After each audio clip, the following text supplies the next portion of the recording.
adalah kitab suci yang Allah SWT turunkan kepada Nabi Muhammad SAW dan di dalamnya terdapat kisah umat-umat terdahulu. Kisah yang terkandung dalam Al-Quran antara lain adalah kisah Nabi Yusuf AS. Dimulai dari mimpi, terpisah dari ayahnya sampai berkumpul kembali dengan keluarga di Mesir yang diambil dari surat Yusuf. Kisah ini lebih menekankan pada suka duka kehidupan Nabi Yusuf di waktu kecil. Kisah dukanya dimulai dari terpisah dengan ayahnya, dijebloskan ke sumur. Sampai akhirnya ia mengalami masa suka dalam kehidupannya, bertemu dengan sanak keluarga yang telah lama berpisah dan berkumpul dalam satu negara yaitu Mesir.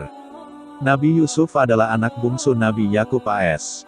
Kisah Nabi Yusuf disebut kisah terindah dikarenakan beberapa alasan. Pertama, kisah ini paling terinci dari segala kisah yang ada di dalam Al-Quran.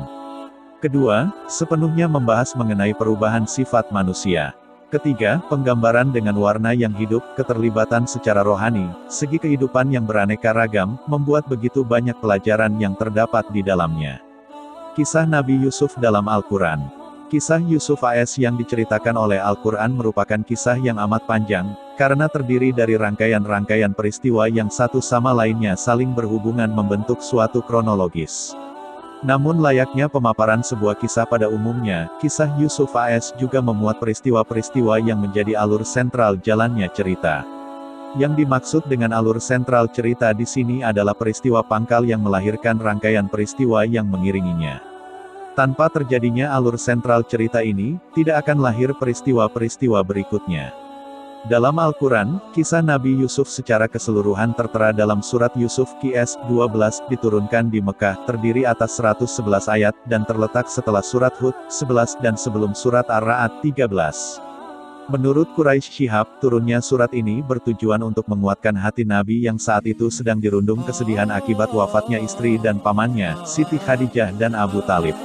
Adapun menurut Al-Bikai, tujuan utama turunnya kisah ini adalah untuk membuktikan bahwa kitab suci Al-Quran benar-benar merupakan penjelasan menyangkut segala sesuatu yang mengantar pada petunjuk. Tilka ayatul kitabil mubin, berdasar pengetahuan dan kekuasaan Allah SWT secara menyeluruh, baik yang nyata maupun yang gaib.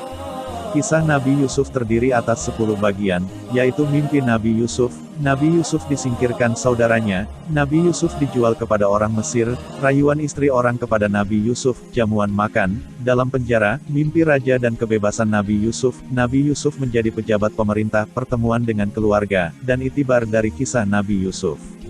Mimpi Nabi Yusuf AS. Nabi Yusuf bermimpi melihat 11 bintang, serta matahari dan bulan bersujud kepadanya. Mimpi Nabi Yusuf AS tersurat pada ayat keempat. Secara tersurat, ayat ini menceritakan Yusuf remaja menyampaikan kepada sang ayah, Nabi Yakub AS bahwa ia telah bermimpi yang aneh. Dalam mimpinya ia menyaksikan 11 bintang serta matahari dan bulan bersujud kepada dirinya. Mimpi aneh Yusuf membuat ayahnya memiliki keyakinan bahwa kelak Yusuf akan menjadi orang penting dan memiliki kekuasaan. Juga terbersit harapan di hati sang ayah bahwa Yusuflah yang akan meneruskan nubuah kenabian, yang diwariskan moyang mereka, Nabi Ishak AS dan Nabi Ibrahim AS. Peristiwa pokok ini melahirkan peristiwa pengiring berupa kecemburuan dan merasa diperlakukan tidak adil dalam hal kasih sayang yang tertanam dalam hati saudara-saudara Yusuf AS, ayat 8. Nabi Yusuf disingkirkan para saudaranya. Nabi Yusuf AS disingkirkan saudara-saudaranya yang tersurat pada ayat ke-9 sampai 10.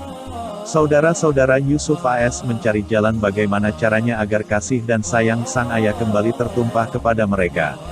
Upaya yang ditempuh ialah dengan menjerumuskan Yusuf AS ke dalam sumur yang dalam.